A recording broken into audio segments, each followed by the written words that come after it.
모두 안녕하세요. 저는 서울 합정동에 살고 있는 30대 중반의 결혼한 여성입니다. 저는 사실 1년 전 말기암에 걸리신 저희 엄마를 하늘나라로 떠나보냈는데요. 그때 저희 엄마를 떠나보낸 슬픔을 생각하면 아직도 가슴이 먹먹해지곤 합니다. 왜냐하면 저희 아빠가 교통사고로 일찍 돌아가시고 엄마 홀로 저와 여동생을 키우시느라 정말 고생을 많이 하셨거든요. 그런 엄마에게 바쁘다는 핑계로 제대로 된 효도 한번 못 해드리고 떠나보내게 되니 그때의 심정이란 이루 말하기 어려웠습니다. 하지만 엄마가 돌아가시고 식을 올리게 된 저희 여동생 결혼식에서 정말 상상도 못한 일이 벌어지며 저희 엄마가 돌아가시기 전 숨겨왔던 비밀이 드러나게 되는데요. 제가 겪은 그 일을 여러분께 말씀드리고 싶어 이렇게 사연을 보내게 되었습니다. 아빠가 살아계실 때만 해도 저희는 소박하지만 단란하고 행복한 가정이었습니다. 저희 아빠는 동네 시장 근처에서 작게 떡집을 운영하고 계셨는데 제법 실력이 좋아 단골 손님도 계셨고 부유하지는 않아도 평범한 일상생활을 누리며 살 수 있었고 가족들 서로 많이 아끼고 사랑했었습니다. 그래서 어렸을 때는 제 삶에 제가 상상치도 못할 어려움이 닥칠 거라곤 전혀 상상하지 못했던 것 같아요. 바로 그 일이 있기 전까지는 말이에요. 저희 아빠가 새벽에 오토바이를 타고 일을 나가시다가 그만 교통사고로 돌아가시게 된 것입니다. 그때의 충격이란 정말 설명하기 힘든 것이었죠. 어떻게 나에게 그런 일이 생길 수 있는지 세상이 원망스럽기까지 했으니까요. 하지만 가장 힘들어하고 계셨어야 할 저희 엄마는 생각보다 강하신 분이셨습니다. 집에서 살림만 하는 평범한 가정주부에다가 아빠 가게에 매일 일을 도와주러 가도 물건 파는 일이 전부였던 엄마는 저희 아빠 장례식이 끝나고 한 달도 안 되어 저희 두 자매를 먹여 살려야겠다는 일념으로 아빠가 안 계신 떡집을 물려받아 일을 시작했던 겁니다. 그때 저희 두 자매와 엄마가 당한 서름이란 말도 못했죠.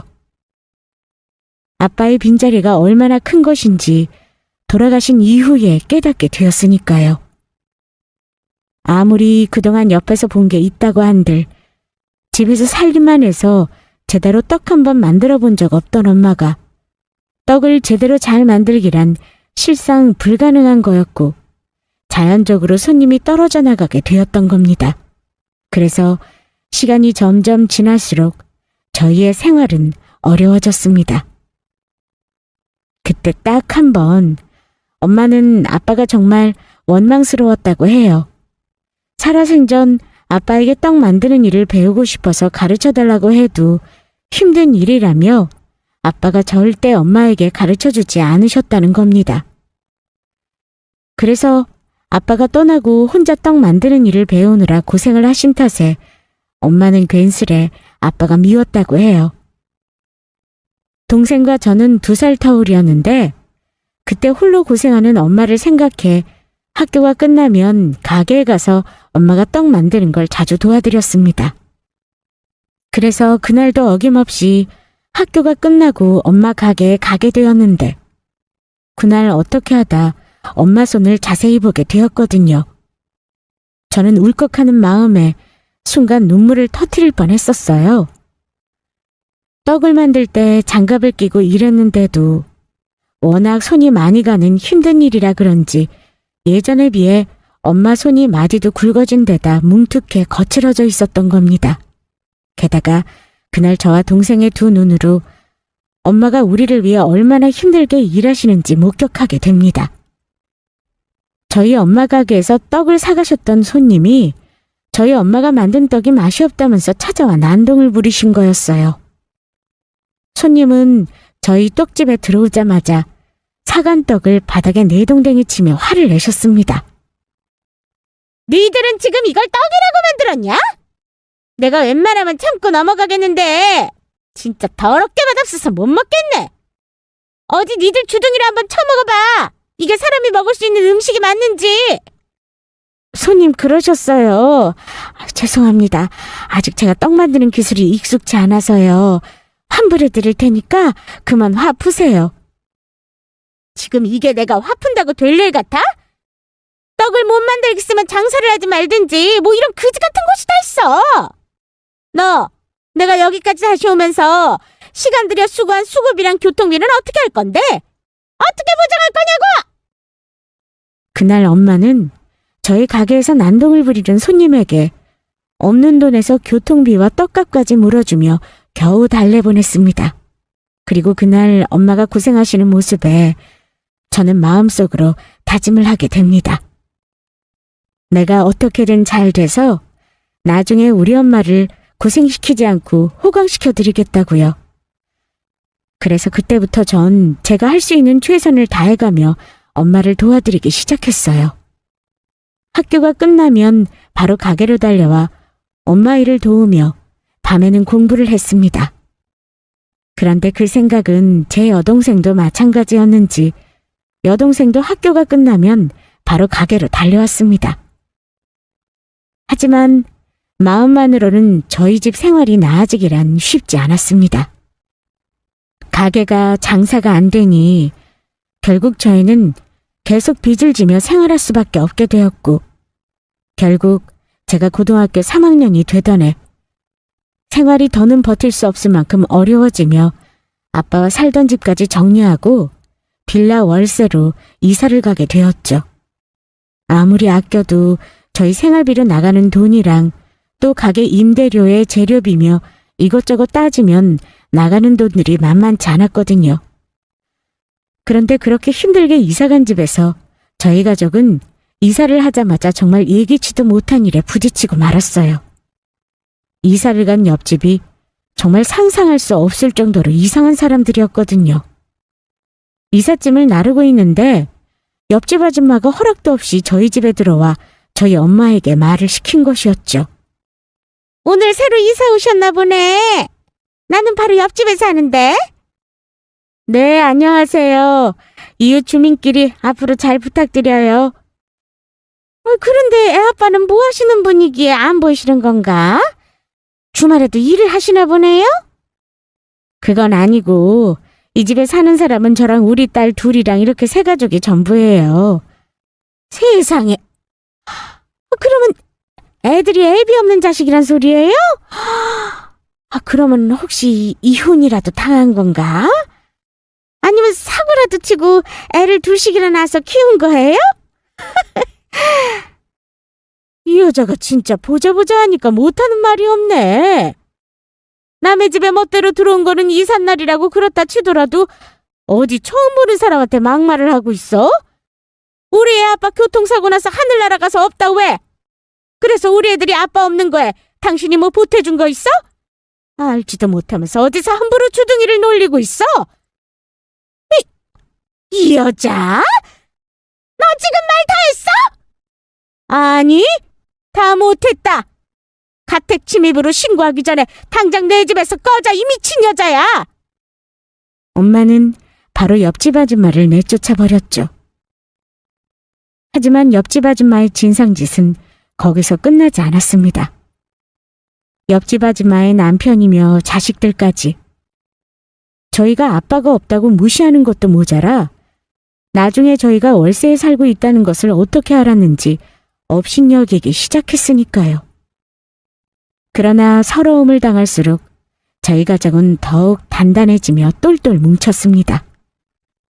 엄마도 저희에게 더는 서러움을 당하게 하지 않기 위해 밤낮으로 떡 만드는 공부를 열심히 하셨고 그런 엄마를 동생과 제가 옆에서 열심히 도왔으니까요. 그러다 보니 손님들도 엄마가 만든 떡을 찾으며 다시 조금씩 늘긴 시작했지만 아빠의 실력을 따라가긴 아직 많이 부족했습니다. 그래서 저는 엄마를 빨리 도와드리고 싶은 마음에 2년제 대학의 식품조리학과로 진학하게 됩니다. 옆에서 엄마 일을 도와드리다 보니 떡을 만드는 일에 관심이 생기기 시작했고 제가 제대로 음식하는 법을 배워 엄마 가게를 제대로 도와드려야겠다는 생각이었거든요. 그런데 그 마음은 제 동생도 마찬가지인지 저를 따라 제가 졸업한 식품조리학과에 들어가겠다며 공부를 시작했습니다. 그렇게 무사히 저는 학교를 졸업하며 엄마 가게 일을 도와드리며 본격적으로 제품 개발에 들어가게 되었죠.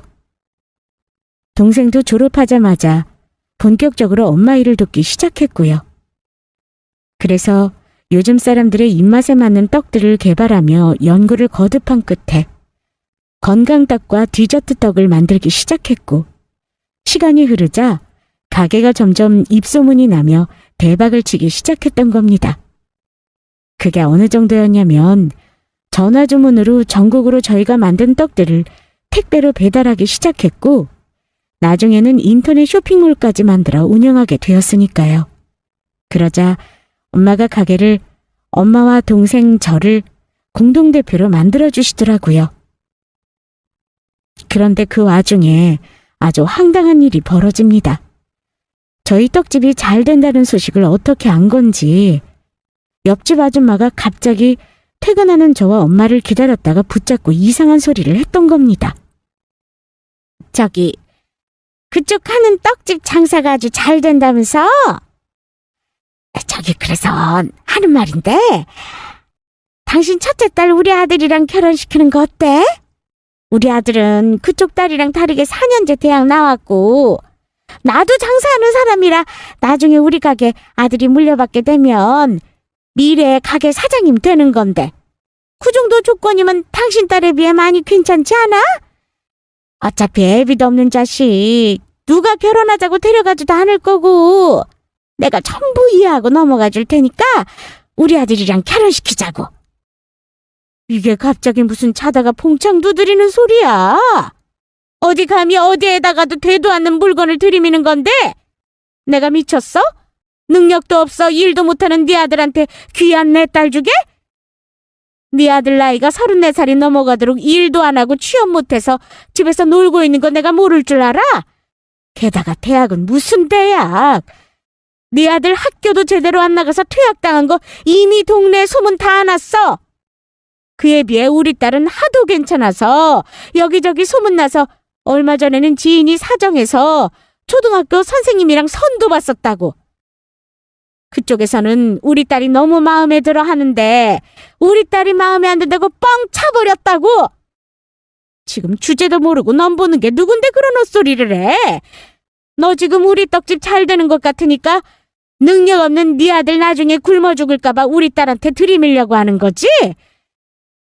네가 봐도 네 아들 평생 일 안 하게 생겼으니 우리 딸한테 빨대라도 꽂아서 네 아들 굶어 죽지 않고 편하게 살게 하려고 그러는 거잖아. 어디 다시 한번 그런 소리 해봐. 그때는 내가 말로만으로는 안 끝낼 테니까. 초등학교 교사? 아니 그렇게 잘난 사람이 뭐가 아쉽다고 네 딸을 달라고 했다는 거야? 우리 아들도 그렇지만 우리 딸도 내가 좋은 선짜리 있으면 다리 좀 놔달라고 아무리 부탁해도 주변에서 싫다고 하던데. 그거야 우리 딸이 그만큼 잘났으니까 그런 거겠지. 네 자식들이 못났으니 사람들이 다 싫어하는 거고. 아유 갑자기 왜 이렇게 배가 아프지? 빨리 집에 들어가서 쉬어야겠네. 옆집 아줌마는 본인이 말하고도 창피했는지 주랭랑 치듯이 집으로 들어갔습니다. 하지만 이상한 옆집 아줌마를 보는 것도 얼마 가지 않았어요. 저희가 몇 년 동안 열심히 일해 돈을 모은 결과 대출을 조금 끼긴 했지만 작은 건물을 사서 이사를 가게 되었거든요. 꼭대기층에 가정집이 있는 구조였는데 꼭대기 가정집은 저희 가족이 살고 1층 가게는 저희 떡집으로 만들 생각이었어요.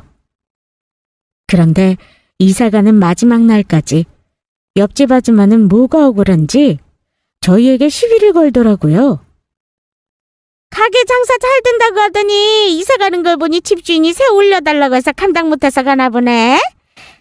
떡집해서 돈 버는 것도 별거 없나 봐. 그러게 진짜 그 집 딸 우리 아들한테 시집 보내라니까. 그러면 내가 그쪽 집세라도 도와주고 살았을 텐데. 좋게 이야기할 때 튕기더니 아주 꼴 좋다. 우리 아들이랑 결혼하는 거 평생 후회하며 살아라. 옆집 아줌마가 나이도 있고 하니 저희 엄마와 싸워 아무리 화가 나도 저는 그동안 참고 아무 말도 하지 않았어요. 그런데 마지막까지 저희에게 시비를 거는 옆집 아줌마 모습에 저는 더는 참을 수가 없었습니다. 그래서 이번에는 엄마가 말하기 전에 제가 나서서 이야기했죠. 후회는 무슨 후회? 이봐요 아줌마.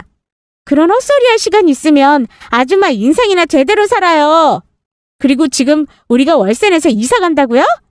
어디서 되도 않는 그런 소리를 해? 지금 우리 건물 사서 거기 살려고 가는 건데? 건물이라니! 니들이 무슨 능력이 있어서 건물까지 사? 뭘 모르나 본데요. 우리가 하는 떡집이 대박이 나서 돈을 아주 많이 벌었거든요.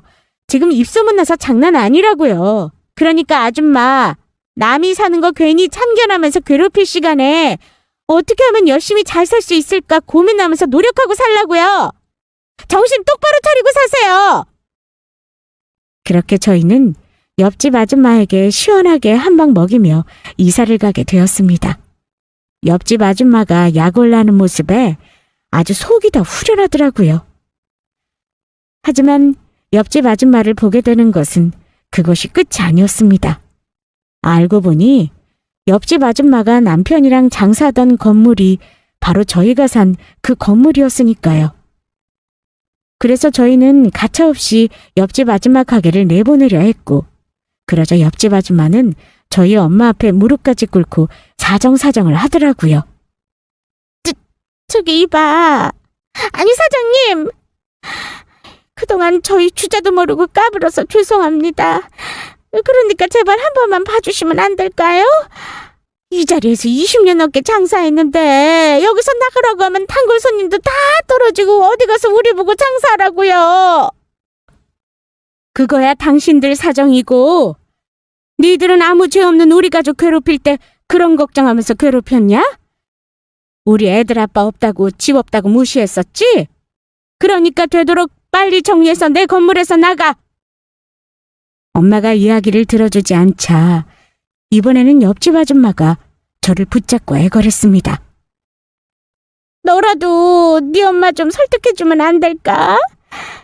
그래도 서로 이웃집으로 봐온 정이 있는데 제발 네 엄마 좀 설득해다오. 죄송한데 그럴 수는 없겠는데요. 다른 건 다 참아도 아줌마가 그동안 저희 엄마한테 하셨던 거 생각하면 제가 용서가 안 돼서요.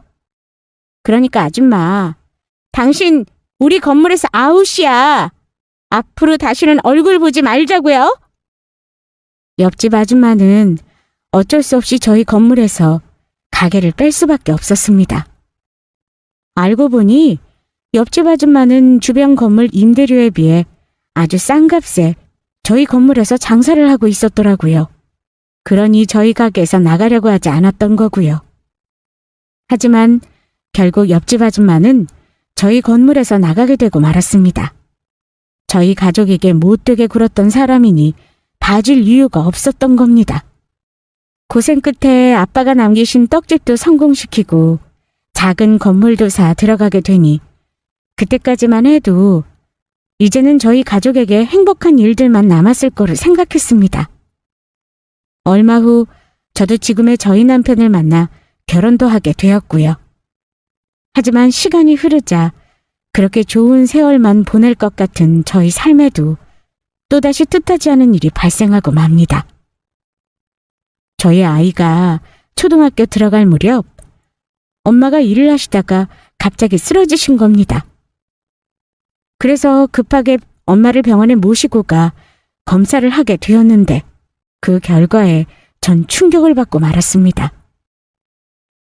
엄마가 췌장암 말기라는 것이었어요. 이미 손을 쓸 수 없는 단계라 가망이 없다는 이야기였죠. 길어야 2, 3개월이란 말이었어요. 그래서 저와 제 동생은 그 말을 믿을 수 없어 유명하다는 여러 병원을 돌아다녀 봤지만 결과는 똑같았습니다. 그 사실에 전 그만 엄마를 붙잡고 울고 말았어요. 우리 엄마 불쌍해서 어떡해. 그동안 우리 키우느라고 고생만 했는데 우리 엄마 불쌍해서 어떻게 하냐고. 그렇게 엄마와 저의 호스피스 병원 생활이 시작되었습니다. 아무래도 말기암 환자들은 통증이 심하다 보니 집에서 생활한다는 게 무리가 있었거든요. 다행이라면 저희 아이가 초등학생이라 남편 혼자 케어가 된다는 것이었어요. 남편도 저희 엄마 소식에 가시는 날까지 잘 돌봐드리라 이야기해 주었고요. 그래서 엄마랑 같이 운영하던 저희 가게는 직원들도 있고 하니 동생이 일단 혼자 운영하며 엄마 병간호를 제가 하기로 동생과 상의 후 정하게 되었습니다. 그러던 어느 날인가 동생이 연락도 없이 엄마가 보고 싶다고 찾아왔는데 옆에 잘생긴 청년을 같이 데리고 왔던 겁니다. 그동안 동생이 말을 해주지 않아 몰랐었는데 만나는 남자친구가 있었더라고요. 동생은 자기랑 결혼할 사람이라며 소개시켜 주었습니다. 엄마, 내가 엄마 사윗감 데리고 왔어. 우리 되도록 날짜 빨리 잡아서 결혼하려고. 엄마한테 나 결혼하는 모습 보여주고 싶어서. 그러니까 엄마, 나 결혼할 때까지만 살아줘. 그래서 꼭 혼주석에 앉아줘. 그래, 우리 딸 결혼하는데 엄마가 그때까지는 어떻게든 살아야지. 엄마가 노력해 볼게. 엄마가 우리 딸 결혼할 때까지 어떻게든 살아서 혼주석에 앉을게. 엄마는 그날 이후 동생 결혼식까지 살기 위해 정말로 열심히 노력하셨습니다. 그동안 받지 않던 항암 치료도 받으시면서 굳은 의지를 보이셨어요. 그래서 동생과 저도 어쩌면 엄마가 동생 결혼식 때까지 살아계실지 모르겠다는 희망을 가지게 되었죠. 그러나 엄마의 몸은 엄마의 생각과 다르게 버텨주지 못했습니다. 결국 몸에 무리가 가 항암 치료를 포기하시게 되었죠. 그러자 마음이 약해진 엄마는 제 앞에서 슬퍼하시면서 본인 속마음을 이야기하시더라고요. 우리 막내딸 결혼할 때까지는 살아야 하는데 어떻게 하지? 우리 막내딸 예쁘게 웨딩드레스 입는 모습도 보고 결혼식 올리는 모습도 보고 싶은데 내가 그럴 수가 없을 것 같아. 엄마가 정말 살려고 최선을 다했는데 그때까지는 못 버틸 것 같아. 그러니까 다혜야, 네가 엄마 대신 다빈이 결혼하는 거 잘 봐줘. 우리 다빈이 욕먹지 않게 혼수도 신경 써서 해주고 결혼식도 잘 치러주고. 엄마가 우리 딸한테 너무 무거운 짐 안겨주고 가서 미안해. 정말 미안해. 아니야, 엄마. 엄마가 왜 그런 일로 미안해. 동생 결혼식 챙기는 거 나한테 아무것도 아니야. 나야말로 엄마한테 미안해. 엄마 건강할 때 같이 좋은 것도 보러 가고 맛있는 것도 먹으러 다니고 엄마 행복하게 해줬어야 했는데 내가 못나고 부족해서 엄마한테 제대로 그런 걸 해주지 못했어. 엄마는 우리 키우느라고 고생하다가 이렇게 병이 났는데 나는 엄마한테 해줄 수 있는 게 아무것도 없어. 정말 미안해. 아니야. 엄마는 우리 딸들이랑 살아서 정말 행복했어. 아빠 떠나고 그 힘든 시기 너희들이 있어서 엄마는 버틸 수 있었어. 너희들이 엄마의 행복이었기에 다른 건 필요가 없었어. 엄마 떠나도 절대 그런 마음 갖지 마. 그냥 무조건 행복하게 살아. 엄마가 바라는 건 그거 한 가지야. 엄마. 그래, 세상에서 제일 예쁘고 착한 내 딸. 엄마와 저는 서로 부둥켜 안고 한참을 울었습니다. 그리고 그날 밤 엄마가 지쳐서 잠드신 틈을 타 전 동생에게 전화를 걸었습니다. 아무래도 엄마가 떠나실 날이 얼마 안 남은 것 같으니 마음의 준비를 하라고요. 그러니 엄마가 동생 결혼식에 가지 못하게 돼도 어쩔 수 없는 것이니 서운해하지 말고 이해해달라고 했습니다. 그러자 동생도 울면서 괜찮다고 하더라고요. 자신이야말로 괜히 아픈 엄마한테 부담을 준 것 같아서 미안하다면서요. 그리고 다음날 동생은 결혼할 예비 제부와 함께 바로 병원에 찾아왔습니다. 그리고 엄마랑 이런저런 이야기를 나누며 서로의 마음을 풀게 되었죠. 그렇게 그날 동생은 한참 엄마와 이야기하며 엄마 곁에 붙어서 떠나질 않았어요. 그런데 저희 엄마가 떠나실 때가 되자 생각지도 못한 일들이 많이 생기더라고요. 제가 엄마를 병간호하느라 병원에 있는 동안 연락이 없었던 시어머니에게서 갑자기 전화가 왔던 겁니다. 그런데 시어머니의 전화에 저는 괜스레 가슴이 철렁하더라고요.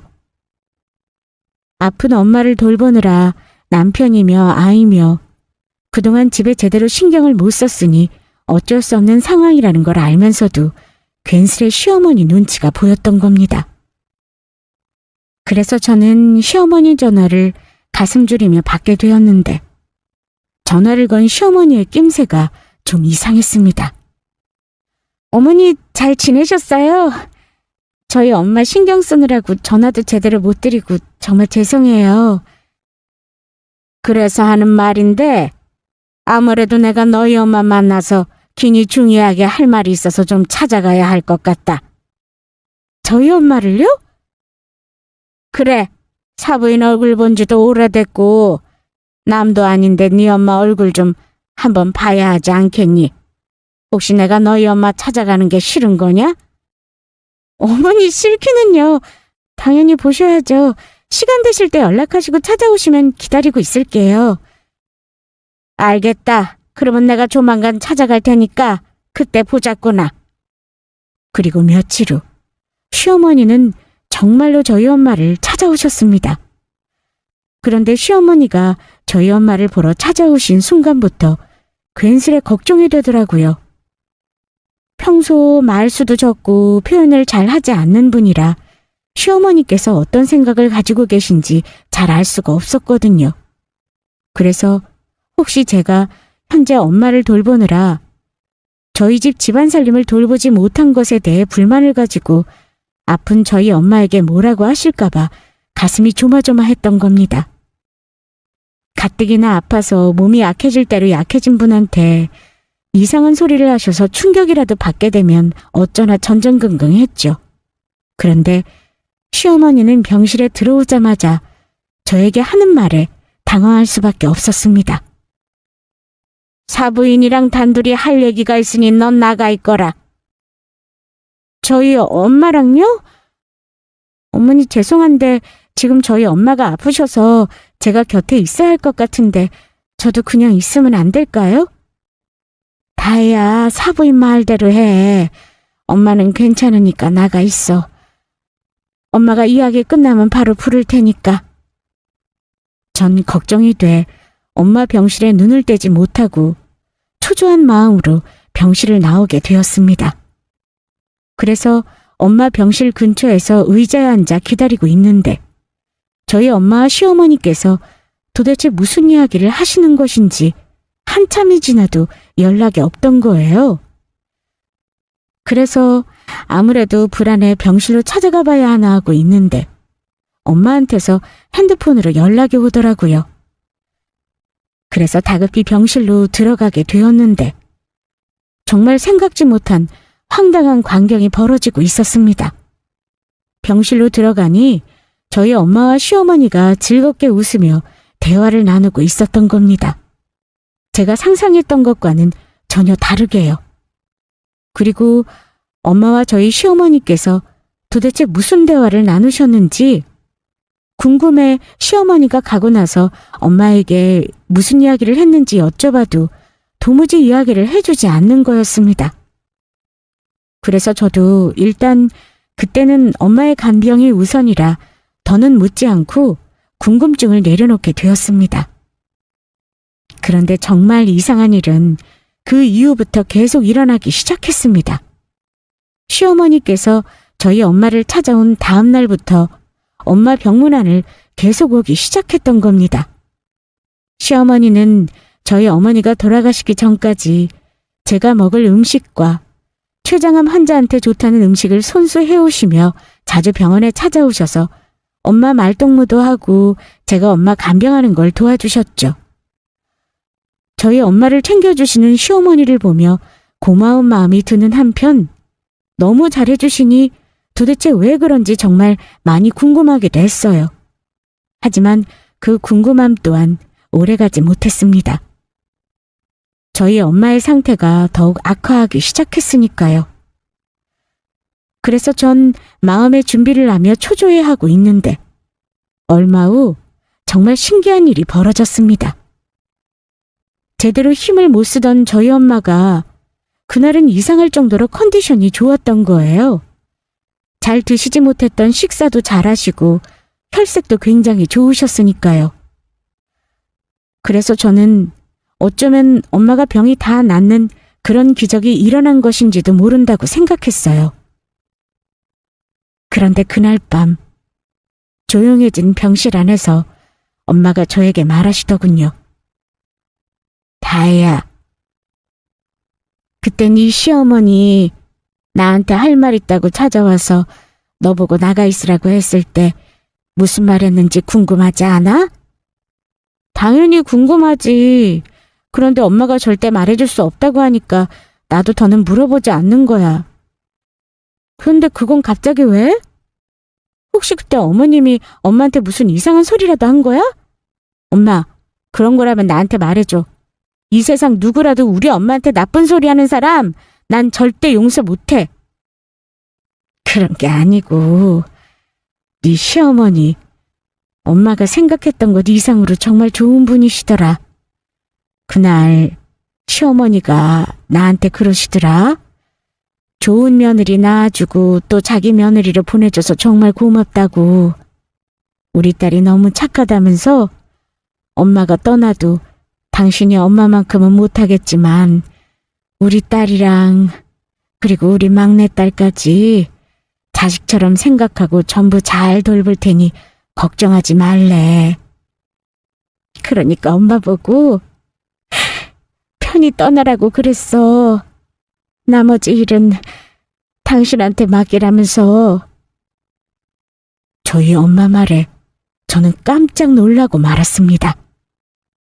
무뚝뚝해 평소 당신 생각을 잘 말씀하지 않으셨던 시어머니가 저희 엄마에게 그런 소리를 했다는 것이 믿어지지 않았거든요. 게다가 저는 시어머니께서 혹여 살 날이 얼마 남지 않은 저희 엄마한테 싫은 소리라도 하면 어떻게 하나 전전긍긍했는데 사실은 저희 엄마에게 당신 딸들을 책임질 테니 안심하시라 말씀하기 위해 찾아왔던 겁니다. 그 말을 들으니 저는 그만 시어머니께 미안하면서 감사한 마음에 울컥하고 말았습니다. 엄마, 정말이야? 우리 어머님이 정말 엄마한테 그렇게 말씀하셨어? 그래. 그래서 나도 너희들한테 이런 말 하긴 미안하지만 엄마가 이제는 정말 마음 편히 떠날 수 있을 것 같아. 너희들이 다 컸다고 하지만 엄마는 우리 예쁜 딸들만 두고 가는데 마음이 편치가 않았는데 엄마 이제 정말로 안심하고 눈 감을 수 있을 것 같다. 그러니까 다혜야, 엄마 없어도 네 시어머니를 엄마 대신이라고 생각하고 살아. 힘든 일들이 있으면 꼭 네 시어머니랑 상의하고. 알겠지? 나는 그것도 모르고 어머니가 혹시 엄마한테 안 좋은 소리 했을까 봐 의심했었어. 그런데 엄마, 나는 그래도 아직 엄마 못 보내겠어. 엄마 그러니까 날 위해 조금만 더 살아주면 안 돼? 다혜야, 너도 엄마 옆에서 봐서 알지? 엄마 이제 정말로 얼마 안 남았단 거. 그러니까 이제 그만 엄마 보내줘. 그래야 너희들도 너희들 삶 제대로 살지. 너도 다빈이도 엄마 떠나고 너무 가슴 아파하지 말고 엄마 딸답게 씩씩하고 당당하게 살아. 엄마가 늘 하늘에서 우리 딸들 지켜보고 있을 테니까 아무 걱정하지 말고. 그리고 너희 시어머니한테도 잘하고. 세상에 그런 좋은 분 없으니까. 알겠지? 알겠어, 엄마. 그럴게. 세상에서 제일 소중한 우리 엄마. 엄마. 그리고 그날 엄마는 피곤하시다며 일찍 잠에 드셨습니다. 그리고 영원히 깨어나지 못하셨습니다. 며칠을 잠이 든 사람처럼 혼수 상태로 지내시다가 평온한 모습으로 하늘로 떠나셨죠. 엄마가 떠나고 저는 처음에는 엄마 약속을 제대로 지키지 못했어요. 엄마의 빈자리가 너무도 커 허무한 마음에 밥도 제대로 입에 대지 못하고 폐인처럼 지냈거든요. 남편이 옆에서 저를 아무리 위로하려고 해도 소용이 없었습니다. 그저 엄마한테 못해준 기억만 자꾸 생각나고 눈물로 시간을 보냈어요. 그러던 어느 날 남편이 아이를 학교에 데려다 주곤 출근하겠다며 나가고 혼자 집에 있다가 깜빡 잠이 들었는데 주방에서 달그락거리는 소리가 들리는 거였어요. 그래서 저는 처음에 집에 도둑이 들었나 싶어서 긴장된 마음으로 몰래 문을 열며 밖을 살폈는데 글쎄 주방에서 저희 시어머니께서 밥을 하고 계신 겁니다. 그래서 전 너무 놀라 이야기했죠. 어머니, 지금 여기서 뭐 하는 거예요? 갑자기 찾아와서 미안하다. 나도 너 혼자 있는 집에 마음대로 비밀번호 누르고 들어오기 싫었는데 아들이 네가 사부인 떠나고 끼니도 거르고 누워만 있다고 하는데 어떻게 하냐. 네가 며느리라고 하지만 며느리도 내 새끼인데 그러니까 내가 직접 와서 밥이라도 해먹이면서 챙길 수밖에. 어머니 죄송한데 그러지 않으셔도 돼요. 저 지금 아무것도 입에 들어가지 않아서 먹으면 체할지도 몰라요. 그래도 해온 사람 성의가 있지. 한 술이라도 뜨고 이야기해라. 평소라면 시어머니 말에 전 정말 감사하다고 말하고 밥을 먹었을 겁니다. 그런데 친정엄마가 떠나고 마음이 힘든 상황이니 괜스레 미운 말들만 입에 나왔던 거죠. 그래서 전 시어머니를 뒤로하고 다시 침실로 들어가려고 했어요. 그런데 시어머니 말 한마디에 전 그만 발을 멈추고 말았습니다. 내가 집에서 직접 네가 좋아하는 고들빼기 김치 해왔는데 그래도 정말 안 먹을 거냐? 사부인이 네가 입맛 없을 때는 고들빼기 김치 해주면 잘 먹는다고 해서 해왔다. 아휴, 정 먹기 싫으면 말아라. 사부인 떠나기 전에 당신 대신 너 잘 챙겨달라고 부탁해서 나도 힘들게 해온 건데 그러면 확 다 버리지 뭐. 사부인 죄송합니다. 내가 아무래도 사부인이랑 한 약속을 못 지킬 것 같네요. 저희 엄마가 부탁해서 음식을 해왔다는 시어머니의 말에 저는 정신을 차릴 새도 없이 바로 식탁에 앉았습니다.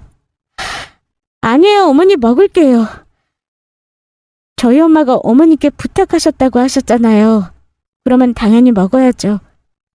어머니 챙겨주셔서 감사합니다. 그럴래? 제가 식탁에 앉아 기다리고 있자 시어머니는 국을 끓이시더니 해온 반찬들을 식탁 위에 하나씩 놓으셨습니다. 그리고 식탁이 다 차려진 후 저는 밥에 물을 말아 시어머니가 해온 고들빼기 김치 한 입을 먹었습니다. 그리고 전 순간 떨리는 목소리로 시어머니한테 묻고 말았습니다. 어머니 이건... 사부인이 떠나기 전에 네가 좋아하는 고들빼기 김치를 어떻게 담그는 건지 비법 알려주셨다. 열심히 한다고 했는데 어떻게 사부인이 한 김치 맛이랑 똑같을지 모르겠구나. 그리고 전 밥을 먹다 말고 눈물을 뚝뚝 흘리고 말했어요. 어머니, 맞아요. 저희 엄마가 늘 저에게 해주셨던 고들빼기 김치 맛이랑 똑같아요. 엄마. 제가 울음을 터뜨리자 시어머니는 바로 저에게 다가와 꼭 안아주셨습니다. 평소 무뚝뚝하시던 시어머니와는 정말 어울리지 않는 모습이었죠. 시어머니는 저의 등을 다독이시며 지금까지 듣지 못한 다정한 음성으로 말씀하셨습니다. 다혜야, 네 엄마 떠나서 많이 힘들지? 그 좋으신 분이 떠나 나도 이렇게 마음이 안 좋은데 자식인 너는 오죽하겠냐? 그래도 다혜야, 우리 힘내보자. 사실 사부인이 떠나기 전에 내가 사부인이랑 한 약속이 있다. 너랑 사돈 처녀를 내 딸처럼 생각하면서 잘 돌보겠다고 했거든? 그러니까 네가 나 사부인이랑 한 약속, 그 약속 지키게 좀 도와줘. 내가 쑥스러움이 많아서 그동안 너한테 표현하지 못하긴 했지만 네가 우리 집 며느리로 들어와서 내가 얼마나 기뻤는지 몰라. 아들이 결혼할 사람이라고 널 데려왔는데 나는 정말 첫눈에 네가 너무 마음에 들더라. 그런데 내가 평생을 무뚝뚝하게 살던 사람이라 어떻게 그걸 표현할 수 있어야지. 그런데 사부인이 아프고 나니 나도 정신이 번쩍 들었다. 네 시아버지 돌아가실 때도 들지 않던 생각인데 소중한 사람한테는 볼 수 있을 때 표현도 잘하고 해야겠다고. 그러니까 우리 힘내면서 잘해보자. 다혜, 네가 잘 지내야 먼저 떠난 사부인도 마음 편히 쉴 수 있지 않겠어? 네, 어머니 그럴게요. 저 사실 어머니께서 저희 엄마 병문안 오셨을 때도 괜히 저희 엄마한테 싫은 소리 하러 오신 건 아닌지 어머니 의심한 나쁜 며느리였는데 그런 저를 이렇게 아껴주셔서 정말 감사해요. 그리고 어머니 의심해서 정말 죄송합니다. 아니야, 당연히 그럴 수 있지. 나라도 평소 무뚝뚝했던 시어미가 와서 우리 엄마한테 할 말 있다고 하면 의심부터 했을 거다. 흘러간 건 흘러간 거고 앞으로가 중요한 거다. 그러니까 우리 사부인 위해서라도 앞으로 잘해보자. 네, 어머니 고맙습니다. 그리고 전 그날 시어머니가 해주신 고들빼기 김치에 밥 한 그릇을 다 먹었어요. 그리고 저희 엄마가 떠나기 전 시어머니와 엄마가 무슨 이야기 했던 것인지 알려주셨다는 것도 말씀드렸죠. 저는 엄마가 떠난 슬픔에서 점점 회복할 수 있었고 평소의 생활로 잘 돌아올 수 있었습니다. 그런데 그렇게 시간이 흐르자 동생의 결혼식 날이 코앞으로 다가왔더라고요. 그래서 전 엄마를 보낸 슬픔 때문에 동생에게 신경 쓰지 못한 걸 많이 미안해하고 있었는데 알고 보니 저희 시어머니가 동생의 혼수며 예단이며 결혼 준비하는 걸 전부 곁에서 챙겨주고 있었더라고요. 그 사실을 알고 난 뒤 시어머니에게 감사함과 미안함에 전 몸둘 바를 몰랐습니다. 그러는 사이 시어머니와 저희 관계는 더욱 돈독해져 갔고요. 나중에는 남편이 시어머니와 저희 두 사람 사이를 질투할 정도였으니까요. 그렇게 시간이 흘러 저희 동생 결혼식 날이 찾아왔고 저희 엄마가 돌아가셔서 비어있을 것 같은 혼조석도 비어있지 않게 되었습니다. 바로 저희 시어머니가 저희 친정엄마를 대신해 혼조석에 앉게 되었으니까요. 사람들의 축복 속에 저희 여동생의 결혼식은 시작되었고 식도 축가를 부르며 마지막에 흐르고 있었습니다. 그런데 축가가 끝나고 사회자가 마이크를 잡으며 갑자기 저희 시어머니 이야기를 하기 시작했던 겁니다. 제가 지금부터 하객분께 깜짝 고백할 게 있는데요. 사실 신부 혼주석에 앉아 계신 분은 신부 시어머니가 아니십니다. 사실은 신부 어머니께서 얼마 전 하늘나라로 가시게 돼서 신부 언니의 시어머니께서 대신 자리에 있어 주신 겁니다. 신부 어머니께서 돌아가시기 전 신부 언니의 시어머니께서 신부를 딸처럼 잘 돌보시겠다고 약속을 하셨다고 합니다. 여러분, 정말 감동적이지 않습니까? 그런 의미로 우리 모두 감사의 마음을 담아 신부 혼주석에 앉아 계신 언니 시어머니께 박수 한번 부탁드립니다. 그러자 하객들이 전부 박수를 쳐주시기 시작했습니다. 저희 시어머니는 그런 하객들을 향해 고개 숙여 인사했어요. 그리고는 사회자의 소개에 의해 마이크를 건네받아 시어머니께서 말씀을 하게 되었죠. 제가 이렇게 결혼하는 저희 사돈처녀 혼주석에 앉게 된 이유는 단 한 가지입니다. 바로 우리 착한 며느리 때문이죠. 저희 며느리가 시댁 때문에 고생을 많이 했거든요. 사실은 저희 남편이 췌장암으로 3년 전 세상을 떠났는데 그때 저 혼자서 해도 될 병간호를 제 옆에서 같이 도와주며 함께했던 사람이 바로 저희 며느리입니다.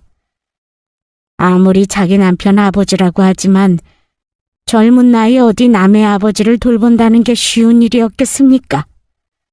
그때 제 곁에 며느리가 없었다면 제가 그 힘든 시간을 어찌 견뎠을지 지금도 그때 생각만 하면 저희 며느리에게 고마운 마음뿐입니다. 그리고 그 힘든 시기를 같이 겪으며 며느리는 저에게 없어서는 안 될 소중한 존재가 되었습니다. 며느리에게 직접 말한 적은 없지만 제 딸 같은 존재가 되어버렸죠. 게다가 사부인은 또 어떻고요? 잘 나가는 떡집 가게 사장인 당신 딸이 가게 장사도 안 하고 자기 시아버지 돌본다고 병원에 가 있는 1년 동안 싫다는 내색 한 번 없으시고 오히려 저희 남편 걱정을 하셨던 분입니다. 그때 제가 얼마나 고맙고 미안했는지 모릅니다.